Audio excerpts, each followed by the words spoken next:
put this on. Okay. Welcome in the press conference room. Let me introduce you all around this table. We're going to start with the producers. Over there, we have, at the end of the table, Frank Marshall and Kathleen Kennedy. Le local de l'étape, donc, Ethann Isidore. Next to him, we have Phoebe Waller-Bridge. Next to me, we have Shawnette Renee Wilson. Boyd Holbrook. Matt Mikkelsen.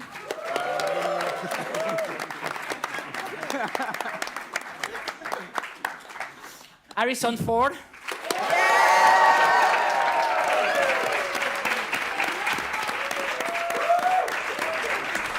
Et Monsieur le réalisateur James Mangold.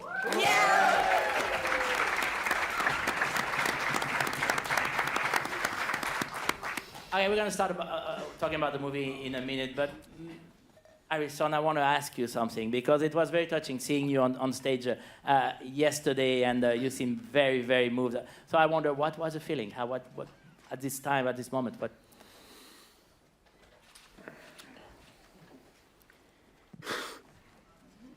It was indescribable. I felt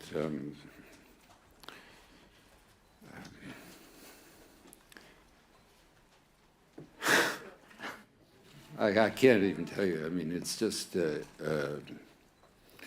extraordinary to see a kind of relic, your life, as it passes by. But the warmth of this place, the warmth of this place, the sense of community, the welcome is unimaginable, and it makes me feel good.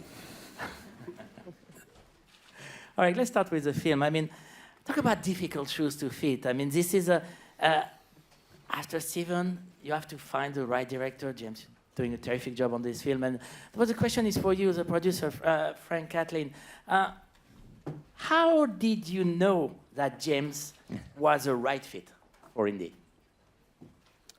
Well, first of all, he's a consummate filmmaker, and he loves cinema. And that has been very clear in every single moment. And I think every bit of this experience has been watching Jim actually take from the world of cinema and create something that is not just what we had done with Indiana Jones, but it walks this fine line of stepping into 2023 with something that we created in the late 70s. And that's an incredible thing to do, and I think that can only be done by somebody who truly loves film. And that's Frank? Jim. Well said. Yes, I have to agree. And what I loved about working with Jim is that he's such a collaborator, and he's a family man. And we like to have our movies feel like a family, and Jim stepped right into that role, and sort of as the father figure, but also listening to all of us, and there was a lot of love and laughter on the set, and so he just feels like exactly the right person to have done this.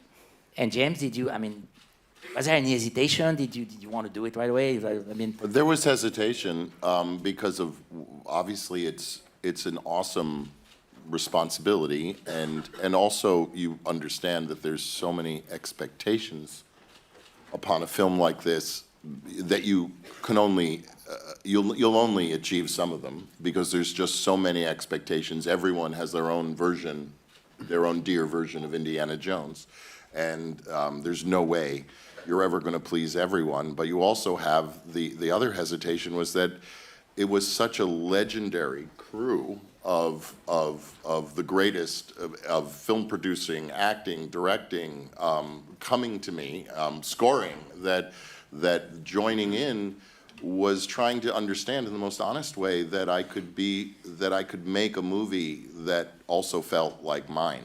That was not just I was coming in to kind of fill a gap, but also to come up with a story. And like Frank said, I walked into this wonderful family. That was the greatest reason for doing the movie for me. You know, I saw Raiders of the Lost Ark when I was 17 years old in an upstate New York mall on opening day. And it's one of the reasons I'm a movie director.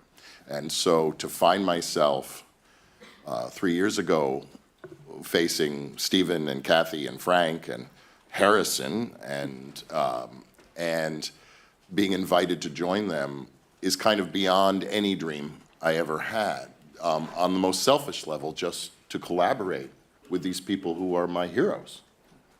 It's one of the reasons why you're a movie director, but I think I'm speaking to the voice of everybody here. It's one of the reasons why we are movie lovers, why we love movie. I mean, we all know the movies very well. So it's a question for all the actors. How is it to be entering something that is way more than a franchise, which is, I don't know, like a myth, a mythology, I don't know how you want to call it. It's way more than just a movie franchise. So how is it entering this universe? I don't know, want to start? Phoebe? Yeah, I know.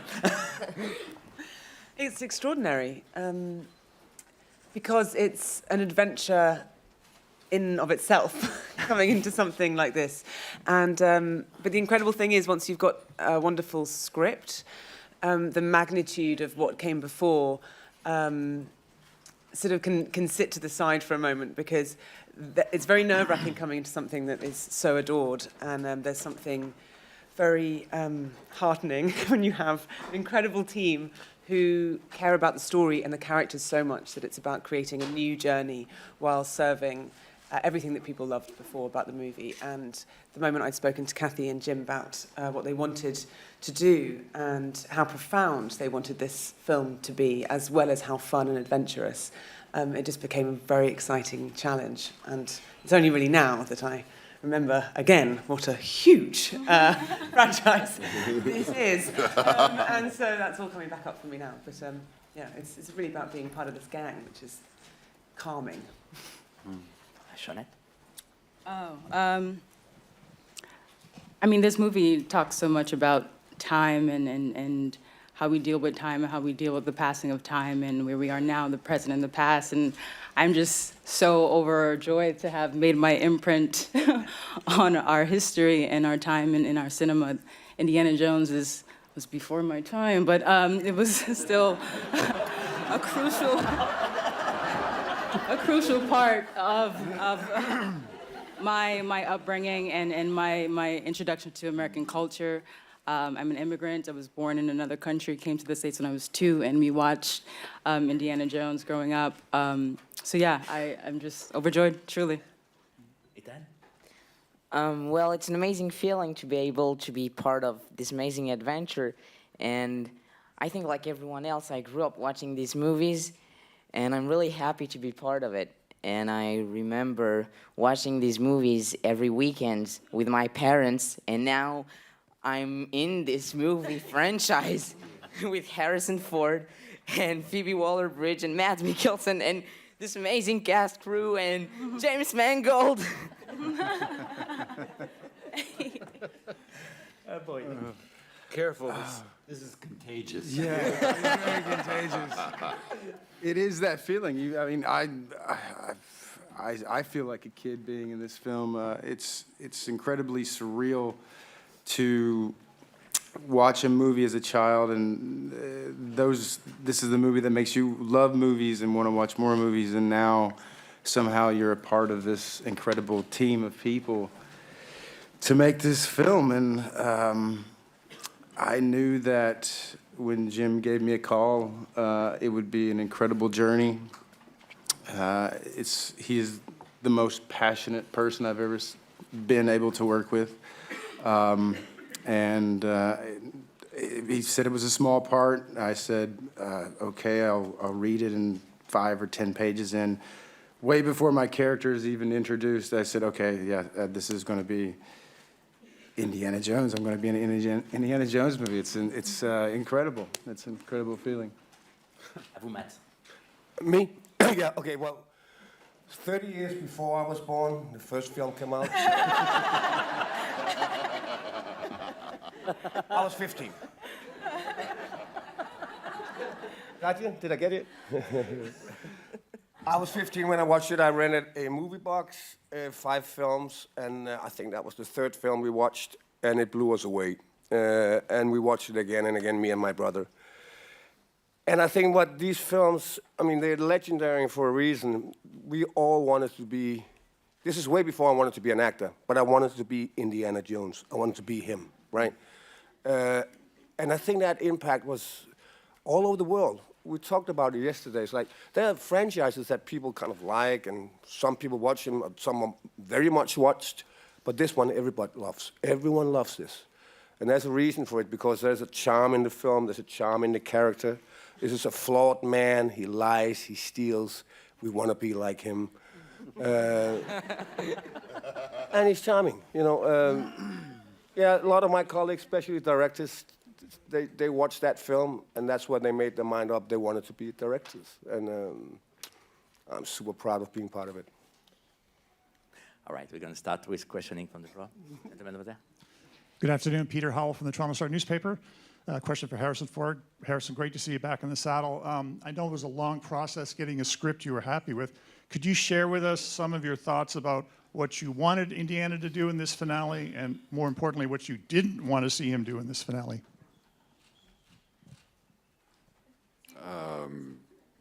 That's too hard a question. I'm sorry, could you just give me a review of the question? Oh, the question is, We couldn't hear it. I'm not serious. what did you want to see Indiana Jones do in this I film? wanted to and what see a you good didn't movie. want? I wanted to see a good movie. I wanted to see a completion of the 5 films. I wanted to round out the story. I wanted to see this man who depended so much on his youth and the vigor of youth. I wanted to see the weight of life on him. I wanted to see him require reinvention, support, and I wanted him to have a relationship that was not a kind of flirty movie relationship. I wanted him to have a deep relationship with somebody, and I wanted to work with. I wanted to work with Jim, which was proposed at a certain point, and I cannot have been better served with a script, with the kind of actors that we have been lucky enough to get, with the passion and the skill that Jim has brought to it, that John Williams has brought to it. Everything has come together to support me in my old age. And I love the work. So I just want to work. And I want to tell stories, good stories. And I have been so lucky in my life to have that opportunity. Thank you. Can I add something to what you're saying? Of course. That when Harrison and I first talked, and this is trying to zero in on Peter's question a little more, is that I think one of the great things about working with Harrison is you realize leading man, star, legend, whatever, he's an actor. And he's always looking for what he's going to play. And I think that when we spoke, what he was looking for in the script was, why does this movie exist besides all the obvious business reasons for the movie to exist? What are we going to explore, dig up, not only in the ground, but in character, that makes it worth doing as an artist? And I think that was really what excited me more than anything, because if you have someone like this with that kind of mandate and question, that's a huge opportunity as a dramatist. That's all you ever want, is someone asking you to ask questions as opposed to just give pat answers. And that was the main reason I jumped in, was this kind of artistic invitation I felt from Harrison. Thank you. Rodrigo, stand up so we can see your T-shirt. There you go. Rodrigo Fonseca from Brazil, from G-Show. It's a question to Mr. Mangold and to Mr. Ford. I think beyond being an amazing adventure, this film is also a love letter to science, especially due to a line. It's not magic, it's math. Archimedes was not a magician, he was a math guy. I would like to ask you, where in the making of this film it was math and where it was magic? Which were the most amazing magical moments you had doing it? Thank you very much, and thank you for existing.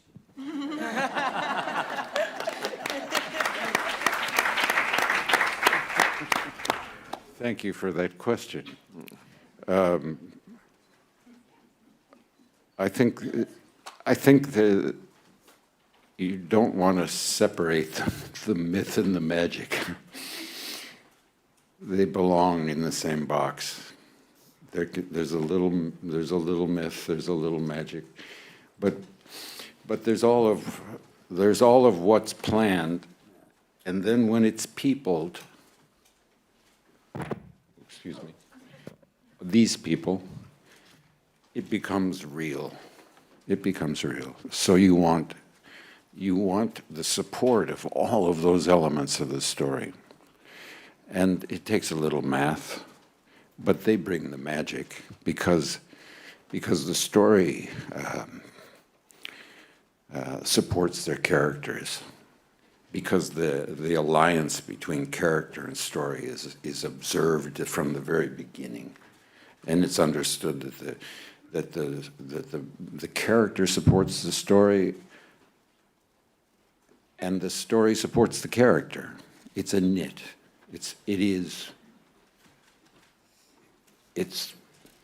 fucking magic when it works. And if it doesn't work, it's a nightmare. So there's magic here. And it comes from the collaboration, from the knit of everybody's ambition, and what they're willing to put into it. And I've never seen actors give as much to each other. Thank you. All right. Tiziana Arico from the Austrian Television, the ORF, Tiziana Arico from the Austrian Television. So this is a question for Harrison Ford. After all these years, so why do you feel that now is the right time to let Indy go? Or maybe you are not letting him go?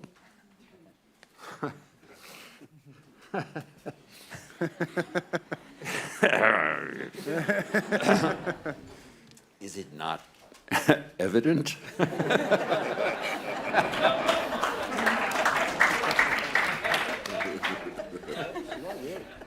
I need to sit down and rest a little bit, you know? But I love the reason I love to work, and I love this character, and I love what it brought into my life, and that's all I can say. Thank you for the question. Hi, I'm Bertina from Amsterdam for Films and Stars. I have a question for James, and maybe a little bit for Phoebe as well, because we've heard wonderful script, good story, everything. There's a spotlight on the writer's strike at the moment, of course. And I was just wondering, the first draft of the script for a movie like this, how much was there left in the final draft? Thank you. Well, when I came on, I wrote a kind of story document that was kind of that traced what I kind of had in mind after talking with Harrison and kind of thinking about what could be, and talking to Kathy and Frank and Stephen, and I had an idea about, there were scripts and material that existed that had different adventures for Indy, but I didn't feel like there was something thematically holding it together. The why now, for me, was not answered. Why is this movie happening now at this point in his life? And that's where the Antikythera and the kind of idea of time, and time not merely in terms of the artifact, but also as a theme for all the characters in the movie are wrestling with regrets and past and kind of what's behind them and what's ahead of them. And so I tried to cobble out a document that kind of encapsulated that, and then Jez and John Henry Butterworth joined me, and over the next year and a half we hammered out so many partials, and I don't even know when a draft is a draft. We just keep writing and writing and getting reactions from people and trying to get to the end. In terms of the WGA, I'm not sure what the question is. Of course, we're not writing now, but it was, no movie happens without a great script, and no great script happens without writers, and writers are often, because they're first in the process, they're often also first to be forgotten, and I think that is true in so many parts of the business. So I support them in their struggle to get what could be fair for everybody. I think, Chaz, you have a question? Thank you. My name is Chaz Ebert from Chicago Sun-Times and RogerEbert.com. My question is for Mr. Ford. You've been rather reflective here at the festival. You've been very blessed over your career to have one of the most successful careers in the industry. Is there something, any role that you've regretted not taking, or is there something that you're really looking forward to doing? I know that you're doing the series as a psychologist. Are you going to be doing more of that or more acting? And the question is also for Mads Mikkelsen, because he's also been blessed with many roles, both in series and in movies. Thank you. Yeah. I can answer very simply, and then Mads can belabor the point. I love Shrinking. I love doing comedy. I'm going to do another season of Shrinking. I'm also lucky enough that 1923 has been picked up again, so I get to do another season of that. And then, what was the thing? The regrets. Do you have any regrets of parts that you didn't take? No.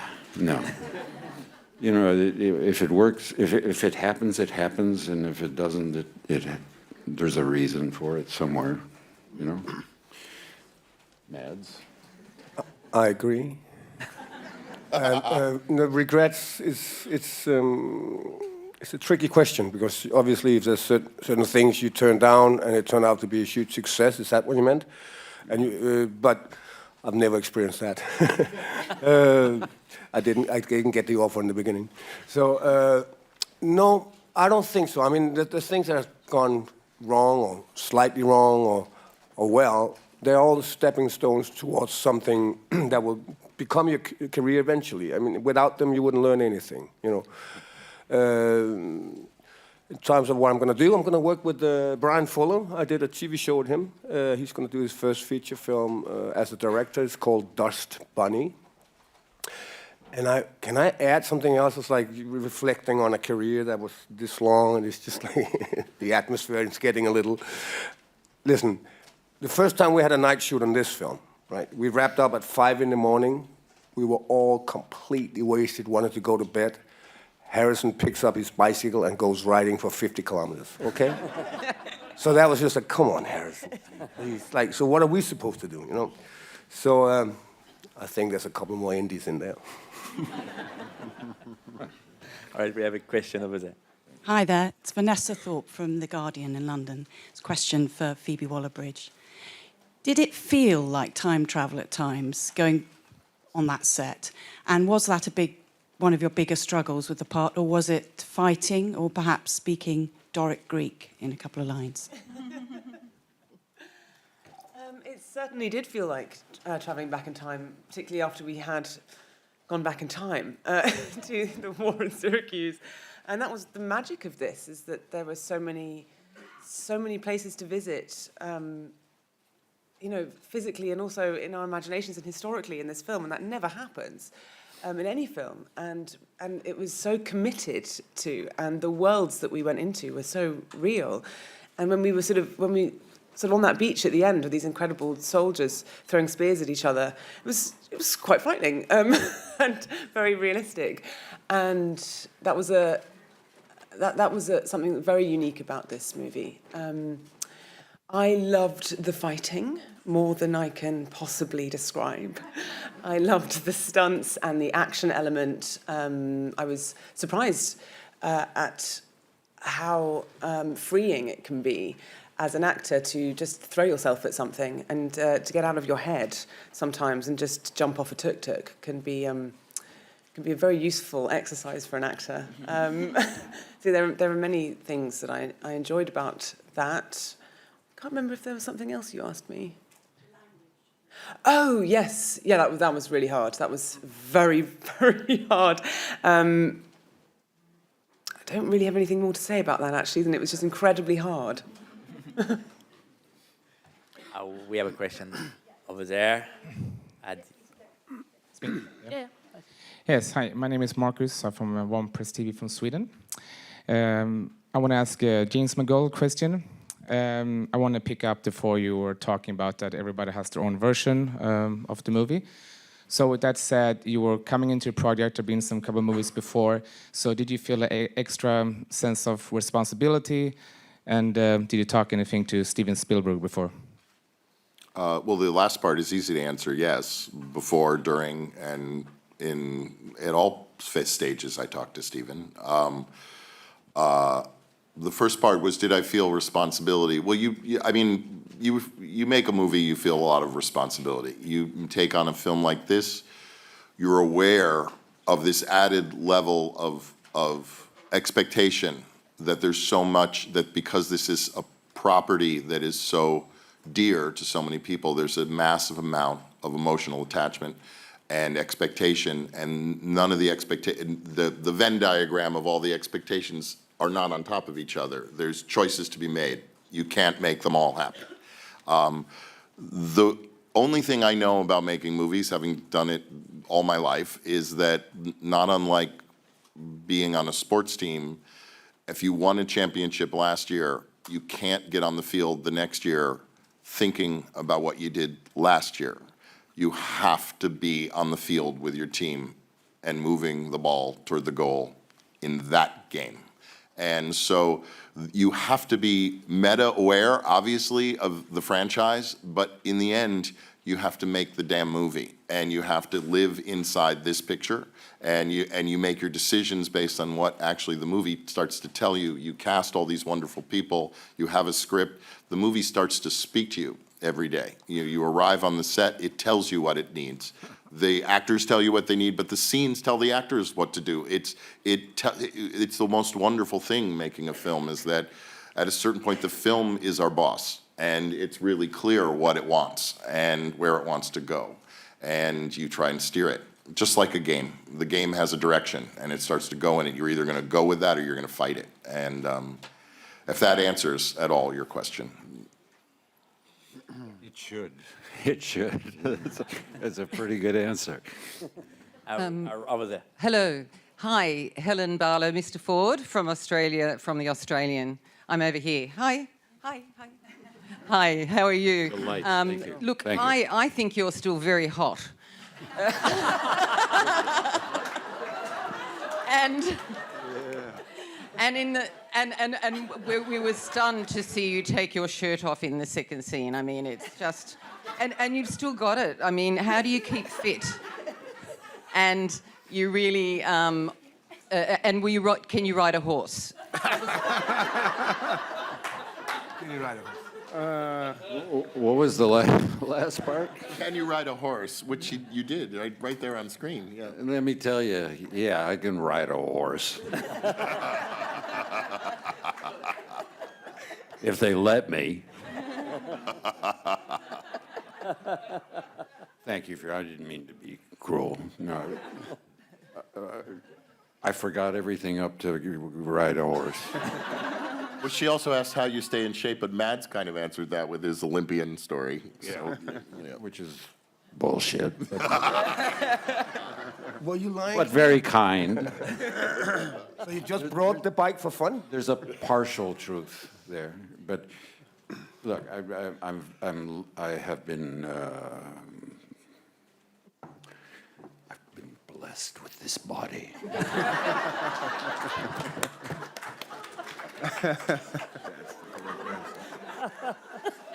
Thanks for noticing.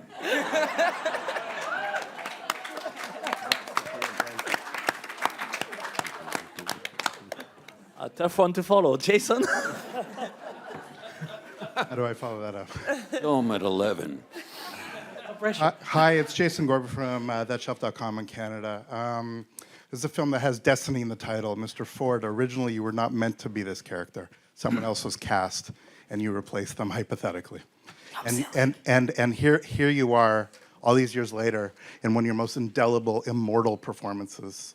I'm wondering if you could talk about the destiny that brought you here, that brought you to Cannes, that brought this character to life, and if everyone else can talk about the role that Destinee played in shaping their careers, in bringing the two of you that started collaborating on Raiders of the Lost Ark, and look at the incredible work that you're doing, the studios that you're running, the films that you're producing, the actors that got to be part of this story. I'm wondering if you could talk about destiny, the notion of luck, of privilege, of being in the right position, the right time, at the right time in order to be part of this magical story.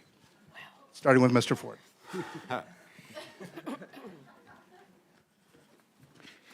Yeah, man. All true. All true. There's so many people with talents that never get to see the light of day, and that's a terrible shame, because for many of us, we don't find an easy fit, you know? There's something about actors that they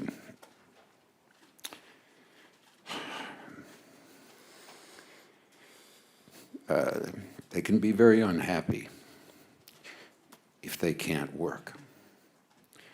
And they can't work unless they're asked to work. Often, there are other ways of doing this, but in my case, I had to wait for luck to come along, but during that period of time, I had the opportunity to learn from my experience a bit of craft, because luck will not save the day. There's a craft skill involved in what we do, I think, and the art, which may occasionally show itself in what we do, is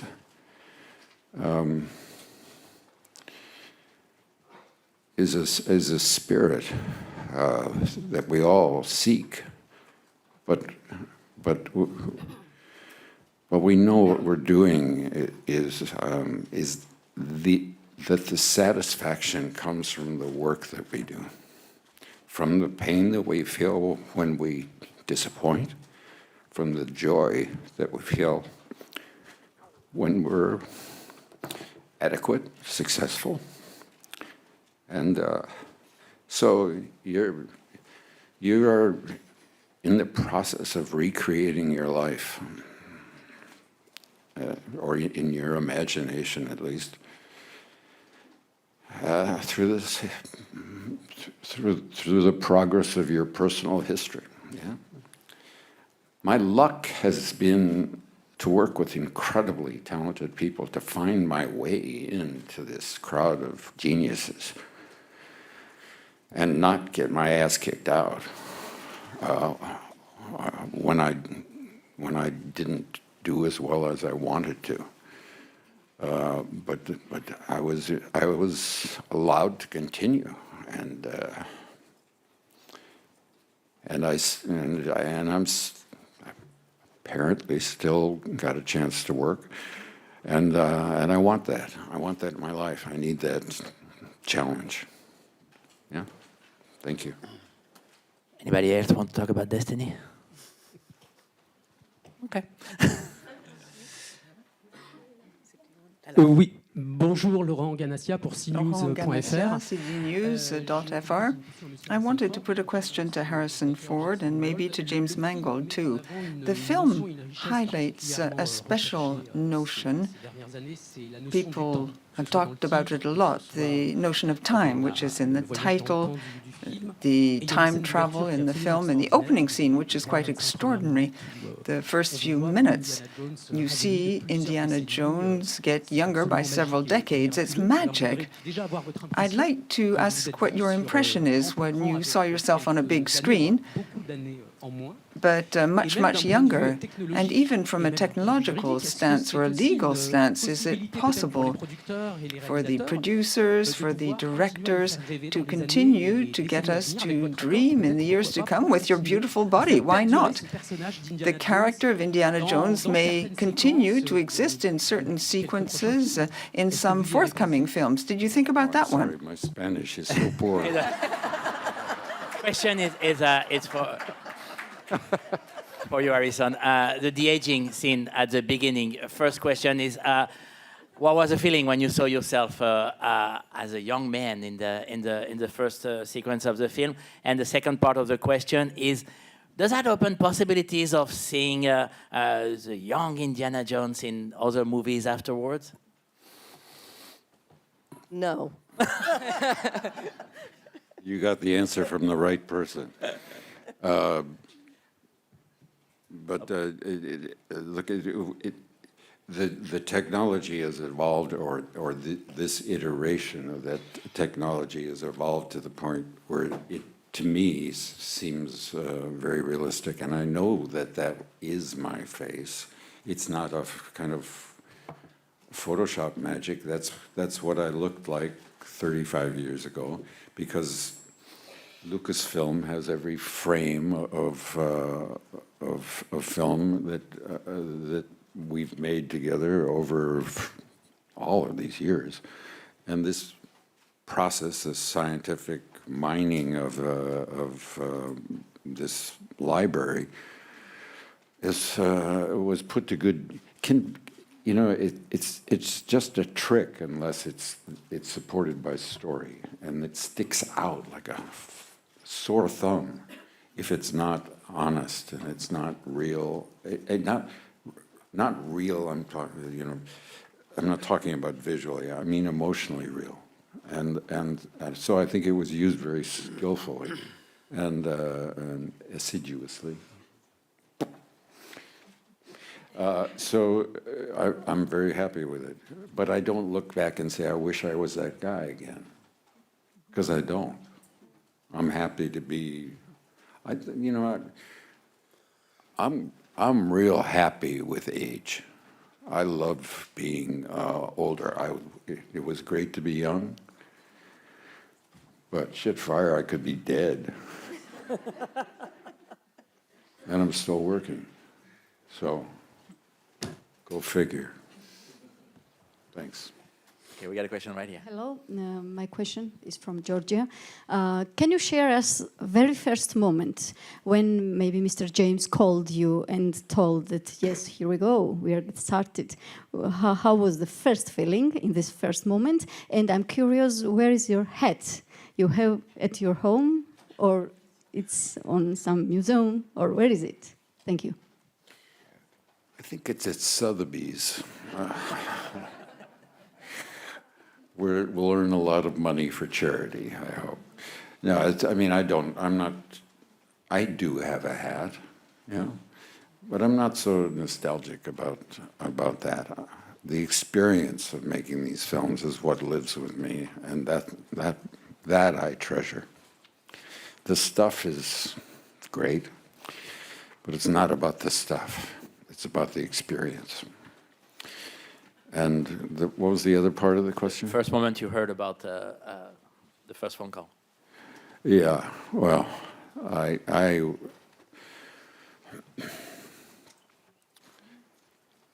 knew that there was no phone call. There was no phone call. We just, you know, I know James. I was, look, I was delighted. I love his films. I know his films. But I didn't know him as well as I've come to know him. And he is the most generous, most supportive, most disciplined of directors. But the secret to, for me, the secret to his success is that he never stops. He pours himself into the job, and it's the sweat equity that he puts into these projects that make them live, make them sing. And I was just delighted to, you know, listen. He filled the shoes that Stephen left for us in an extraordinary way. And it was not just filling the shoes. He more than filled the shoes. He made for me, a beautiful movie. First row here. Hi, this is Eric Cohn from IndieWire. I wanted to extend the question about the WGA strike to Kathleen and Frank, since obviously it would be hard to go in production on a movie like this right now, and you have others pending. So how would you like to see that whole situation resolved? Oh, wow. I would like to see the whole situation resolved by truly being in an environment where people can talk about what are some really complicated issues right now that are affecting the entire industry. But when it comes to acknowledging the importance of writing, I think everybody up here has demonstrated that you can't do any of this without great writing. So all of us who make movies, who create anything on television, I am in full support. I know most people are in full support of the writers getting what they deserve. And I think what's the meta issue here is how is that being impacted by an industry that's really changing? It's in the midst of change, both technologically and just the basic aspects of how we work. And that's going to take time. And I think that's what everybody's getting ready for, is to take the time that's necessary to try to make sure that everybody can articulate what those feelings are and try to arrive at a resolution around alignment. All right, I only have one last thing to say. Mesdames et messieurs, merci beaucoup. Thank you very much. Thank you. Thank you all. Thank you. Thank you.